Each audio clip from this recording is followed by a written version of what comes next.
Hello guys, welcome back to my YouTube channel. আশা কৰো আপোনালোক নিশ্চয় ভালে আছে। আজি হাউনৰ প্ৰথমটো সোমবাৰ কাৰণে আমি শিৱ মন্দিৰলৈ গৈছিলো আৰু তাৰে কিছুমান ক্লিপ মই ধৰি ললো। আহকচোন আমি ভিডিঅটো চাওঁ।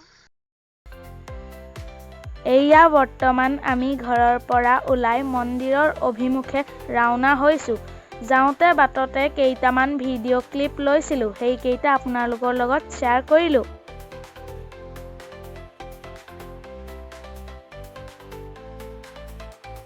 আমি এতিয়া চাকি জ্বলাবলৈ লৈছো। আমি মন্দিৰ আহিছিলো। এয়া আমি চাকি জ্বলাইছো। আপোনালোকে দেখিবলৈ পাইছে। চাকি জ্বলাই বাবাৰ আশীষ লৈছো। বাবাই যাতে সকলোৰে মংগল কৰক।